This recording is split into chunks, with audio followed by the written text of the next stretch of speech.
Hello mga lovely people! Welcome to Cucina di Pichi, the home of pacham-pacham recipes. For today's video po, share ko po sa inyo itong pinacham na Jolly Hotdog. So, ito po yung mga ingredients natin.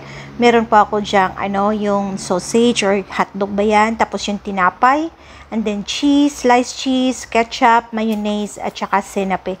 Senape is in Italian. Ano ba yan sa English? Mustard? Tama ba?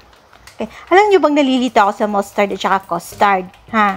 O, diba? Ingot-ingot lang. So, anyway, procedure tayo. So, pinakuluan ko lang po ng mga at least 7 minutes itong ating hotdog or sausage. Kaya nga nang sabi ko. O, diba? Ayan po. So, pork flavor po yan. So, ewan ko kung merong chicken, beef, bahala na po kayo kung ano pong gusto niyo. So, yan nga po yung cheese, no? So, sliced cheese siya. So, ang ginawa ko, ginupit-gupit ko lang siya ng ganyan. Kasi, yan naman po yung ginamit ko kasi medyo magkapit-bahay sila ng lasa nung Eden Cheese Whiz dyan. Eden Cheese Whiz. Eden Cheese dyan sa atin. Kasi kapag kayong cheese yung isa, yung may pagka-orange, masyadong matapang yung lasa. So, ini-slice ko lang po yung tinapay, prepare ko, ganun, hinati, no, into half. Tapos, ayan, ready na yung ating sausage or hotdog nga. Kaya yun, tapos ang tabi lang natin. And then, ininit ko lang ng konti ang ating inihaw ko lang, no, pan grill ko lang yung ating tinapay, both side, tapos, after na ma-prepare, sinet aside lang, tapos, assemble na.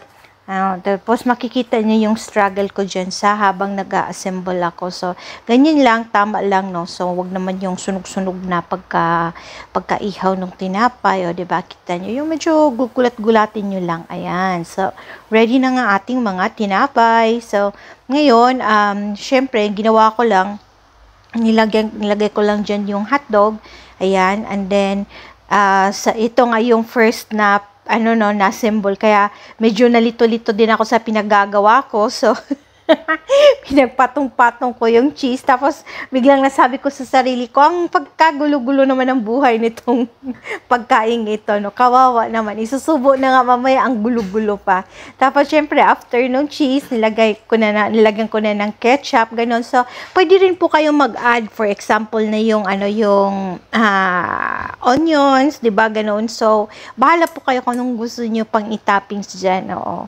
Ayan, tapos, and then, tapos and then naglagay na ako ng mayonnaise at saka nga yung senape. Ayan po siya. So, ganun lang po siya talaga kasimple. So, bali ito po yung lunch namin. So, ayan, tapos, tingnan nyo. Kawawa. Tapos, of course, struggle is real. Baliktad pa pala yung pagka-assemble ko, diba? Pero huwag kayong mag-alala. Pagdating naman sa kainan ay walang baliktad-baliktad at masarap pa rin. Oh, diba? Pero nag-effort ako. Pinag-isipan ko po, paano kaya yung susunod? Kaya yun.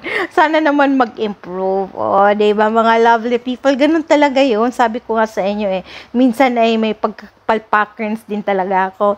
Ayan, so, yan na po yung ating result. So, talagang namimiss ko kasi yung Jolly Hotdog, kaya gumawa na lang ako dito ng sarili kong version. Ayan, so, ganun lang po kasimple mga lovely people. Abangan niyo po ang tikiman time.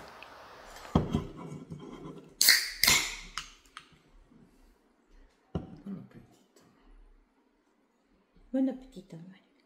So, ato ni siyang tilawan. Sana.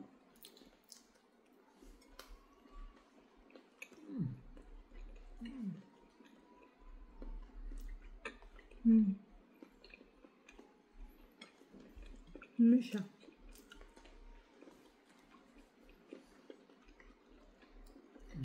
So, naalis yung pagkikrave ko ng Jolly Hotdog, no?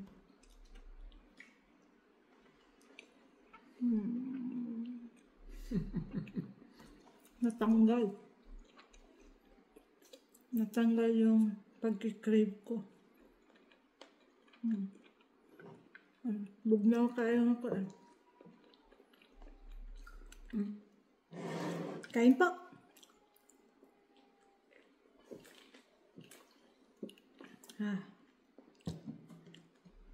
Okay. Oh, kayo naman kagat.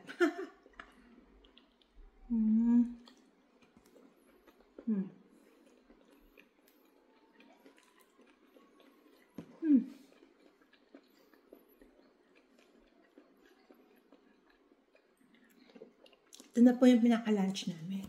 Diba?